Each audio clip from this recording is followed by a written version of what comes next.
सुरक्षा एजेंसियों द्वारा तैयार की गई है और पहलगाम में जिस तरीके से आतंकी घटना और उसके बाद से ही चाहे वो लश्कर हो, जैश-ए मोहम्मद हो, इनकी कॉन्स्पिरेसी को लेकर सिक्योरिटी फोर्सेस लगातार जो सबूत है वो इकट्ठे कर रही हैं। लेकिन ये लिस्ट बेहद हैरान कर देने वाली है क्योंकि 14 आतंकी अभी भी घाटी में एक्टिव है और इनकी लिस्ट जब तैयार की गई और उसके बाद लगातार रेड जो है वो की जा रही है और जब रेड्स की जा रही है तो कई जगह फायर ऑफ एक्सचेंज भी देखने को मिल रहा है, जिसको लेकर सिक्योरिटी फोर्सेस का कहना है कि हर एक नजरिए से ये ऑपरेशन बहुत जरूरी है ताकि इन लोगों को पकड़कर जो मुख्य आरोपी है इस पूरे टेरर अटैक के, उन तक जो शिकंजा है वो जल्द कसा जाए। आप इस लिस्ट को देखेंगे तो तकरीबन 12 ऐसे डिस्ट्रिक्ट है जिसमें 14 एक्टिव आतंकी जो है वो तैयार है। बाकायदा इसमें उनकी डिटेलिंग भी लिखी हुई है कि किसने किस समय आतंकी जो संगठन है उसको ज्वाइन किया। इस लिस्ट को जब हम पढ़ रहे हैं तो उसमें हमें पता लग रहा है कि 3 ऐसे आतंकी हैं जो कि हिजबुल मुजाहिदीन से जुड़े हुए हैं, 8 ऐसे आतंकी हैं जो कि लश्कर तैयबा से जुड़े हुए हैं और 3 ऐसे आतंकी हैं जो कि जैश ए मोहम्मद से जुड़े हुए हैं। लश्कर और जैश का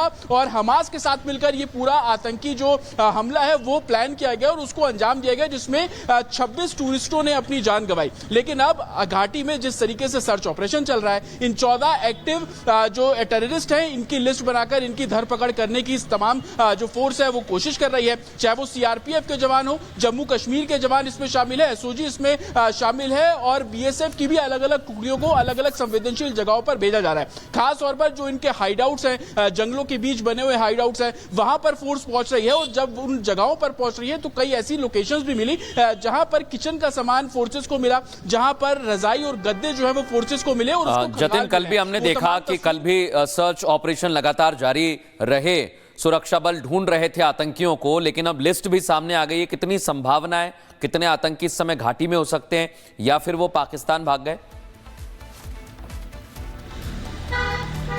बिल्कुल, देखिए ये 14 लोगों की जो लिस्ट इसमें सामने आई है ये बिल्कुल क्लियर है कि ये एक्टिव आतंकी हैं जो कि घाटी में बहुत सक्रिय थे। हालांकि इनकी मूवमेंट लगातार बदलती रही और खुफिया इनपुट इस तरीके से मिले कि जो चट्टान पहाड़ी इलाका है वहां पे ये महारत है, ये तुरंत अपनी लोकेशन बदलते हैं और यही कारण है कि इनकी धरपकड़ के लिए चाहे वो श्रीनगर का इलाका हो, चाहे वो पुलवामा का इलाका हो, पहलगाम का इलाका हो, अलग अलग लोकेशन पर अलग अलग टुकड़ी जो है वो इनको पकड़ रही है। हालांकि ये कहना बहुत अभी जल्दबाजी होगी कि वो पीओके एंटर कर चुके होंगे वारदात को अंजाम देने के बाद, क्योंकि ये बिल्कुल क्लियर है कि हाइडआउट्स बहुत सारे हैं। उन हाइडआउट्स को खंगालने का काम सिक्योरिटी फोर्सेस कर रही है। उन हाइडआउट्स में जब पहुंच रहे हैं तो उनको लीड्स भी मिल रही है। लीड्स कैसी मिल रही हैं कि वहां पर किचन का सामान है कि अगर रात में कोई जंगल जतिन और हर किसी को ढूंढ ढूंढ के चुन चुन कर मारा जाएगा, क्योंकि हर घर में तलाशी अभियान है। हमने शोपियां में भी कल वो तस्वीरें देखी थी जतिन कि कैसे वहां पर सर्च ऑपरेशन चलाया जा रहा था, गांव-गांव में सर्च ऑपरेशन चलाया जा रहा था। जो सेना के जवान है वो हर घर में तलाशी अभियान ले रहे हैं और इस वक्त लगातार हम ये बड़ी खबर आपको बता रहे हैं कि जो 14 आतंकी एक्टिव है उनको पकड़ने के लिए कैसे पूरा एक्शन प्लान तैयार है। जो 14 लोकल आतंकी हैं अब इनको ढूंढा जा रहा है और एक भी बचेगा नहीं।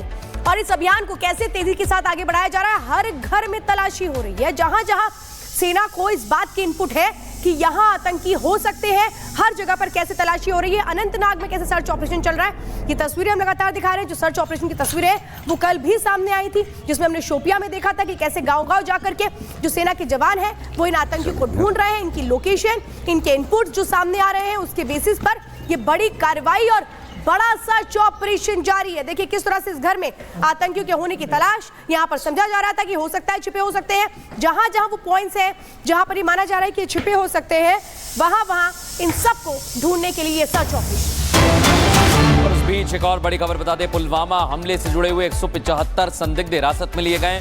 पूछताछ के लिए 175 संदिग्धों को हिरासत में लिया है। पहले भी इसके पहले 1500 2000 संदिग्ध हिरासत में लिए गए हैं। उनसे पूछताछ की जा रही है कि आखिर किसने आतंकियों की मदद की है, क्योंकि उस इलाके में जहां पर पहुंचे हुए थे वहां पर पूरी रेकी की गई थी। और अनामिका हमारी सहयोगी इस समय हमारे साथ जुड़ गई हैं। अनामिका, सर्च ऑपरेशन शोपिया में भी चल रहे हैं, आपके पास क्या अपडेट्स है, बताइए। देखिए शोपिया के अलावा पुलवामा में भी सर्च ऑपरेशन चल रहा है। अनंतनाग हो चाहे बाकी अलग जिले हो, वहां पे भी सर्च ऑपरेशन चल रहा है। मैं शोपिया में मौजूद हूं तो बात शोपिया की कर लेते हैं। शोपिया में ही कल रात अगर बात करें तो यहां पर जो एक आतंकी था उसके घर को ध्वस्त किया गया था। रात 12 बजे के आसपास ये कार्रवाई की गई थी। चोटीपुरा का इलाका था शोपिया में जहां पे ये कार्रवाई की गई थी।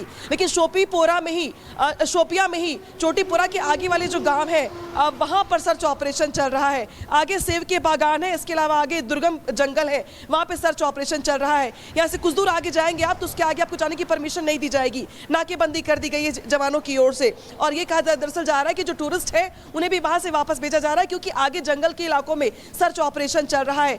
कल जिस जगह पे जिस आतंकी के घर को ध्वस्त किया गया था चोटीपोरा में, उसी गांव में अभी और भी कई इलाके ऐसे हैं जहां पे सर्च ऑपरेशन को तेज कर दिया गया है। उस गांव में भी आज जो हालात थे तनावपूर्ण बन गए थे, क्योंकि जैसे घर को ध्वस्त किया गया सुबह सुबह गांव के लोग इकट्ठे हो गए थे, नारेबाजी भी की गई थी और इस वजह से भी यहाँ पे नाकेबंदी कर दी गई है। तो शोपियां में जो हालात हैं, हालांकि पहले से भी संवेदनशील इलाका रहा है शोपियां, जहां पे से पहले भी हमने कई बड़े बड़े एनकाउंटर्स देखे हैं। शोपियां में अभी भी सर्च ऑपरेशन चल रहा है। थोड़ा आगे जाने पे जंगलों का इलाका शुरू हो जाता है, जहां जो साउथ कश्मीर का हिस्सा है, चाहे शोपियां हो, अनंतनाग हो, ये जितने भी इलाके हैं, यहाँ पर कैसे कोशिशें होती रही उन घने जंगलों में छिपने की, लेकिन इस बार कोई छिप नहीं पाएगा। नामिका, आगे अपडेट लेंगे। फिलहाल इस वक्त एक बड़ी खबर आ रही है, उसका भी रुख करते हैं। पहलगाम हमले की जांच शुरू की एनआईए की टीम, लगातार एविडेंसेस तलाशे जा रहे हैं। ओडिशा के बालासोर पहुंची है, ये बड़ी खबर इस वक्त आपको बता रहे हैं। बालासोर से भी कनेक्शन जुड़ता नजर आता है। एनआईए की टीम हमले में मारे गए प्रशांत सत्यपति के घर जाएगी। एनआईए प्रशांत सत्यपति की पत्नी से भी पूछताछ कर सकती है कि उन्होंने क्या देखा, क्या हुआ था। वो तमाम तरह से जो जांच है वो आगे बढ़ रही है, क्योंकि एक तरफ आप समझिए उन परिवारों का दर्द कितना बड़ा है, लेकिन वो परिवार यही चाहते हैं कि जल्द से जल्द इस पूरे मामले में सख्त एक्शन जो हो रहे हैं वो अपने अंजाम तक पहुंचे। और इसीलिए देखिए, जो एक तरफ पूछताछ का जो सिलसिला है, एविडेंसेस जुटाने, भारत के एक्शन से पाकिस्तान में दहशत है। बड़ी जानकारी आपको दे रहे हैं। पाकिस्तान के पूर्व राजदूत अब्दुल बासित कह रहे हैं कि भारत कोई ना कोई कार्रवाई जरूर करेगा। प्रधानमंत्री ने रैली में ऐलान किया है तो एक्शन तो होगा ही, और जल्द ही एक्शन लिया जाएगा। एक हफ्ते या 15 दिन में कुछ बड़ा होने वाला है। 10-12 दिन में कार्रवाई का भारत का पैटर्न रहा है, अब्दुल बासित ने खुलासा किया। भारत 4-5 मई को कार्रवाई करेगा। देखिए यहाँ डेट भी बता रहे हैं अब्दुल बासित। अब्दुल बासित कितने परेशान हैं, ये साफ तौर पे समझा जा सकता है। इसमें तो मुझे शक नहीं है कि कोई ना कोई कार्रवाई तो ज़रूर भारत करेगा, क्योंकि प्राइम मिनिस्टर मोदी ने अपने जो गुज़श्ता रोज़ बिहार में एक जलसे से खिताब किया, उसने बड़े वाज़ेह तौर पे कहा कि कुछ जो लैंग्वेज थी उससे तो यही वाज़ेह होता है। और फिर माजी में अगर हम थोड़ा सा चले जाएं, उड़ी का वाक़या 2016 में हुआ, उसके बाद भारत ने एक सर्जिकल स्ट्राइक का ड्रामा रचाया। लेकिन एक्शन वो होगा, क्विक एक्शन होगा, क्योंकि ये नहीं चाहेंगे कि बाकायदा एस्केलेशन हो, क्योंकि एस्केलेशन का भारत को बहुत नुकसान होगा इकनॉमिकली। हमें भी होगा, लेकिन इनको ज़्यादा होगा भारत को। हमारा जो इनका जो है एक डॉक्ट्रिन भी है, कोल्ड स्टार डॉक्ट्रिन, वो उनका यही है कि किस तरह हम 70-72 घंटों में ऐसी कार्रवाई करें और पाकिस्तान को ये मौका ना मिले कि पाकिस्तान चीज़ों का एस्केलेट कर सके। लेकिन बालाकोट के वाक़े के बाद हमने ही बता दिया कि बालाकोट आपने 26 फरवरी को किया। हमने कोई जल्दी नहीं की कि हम फौरी 1 घंटे के बाद करते, हमने पूरा रात ली, अगले दिन हमने अपनी कार्रवाई की।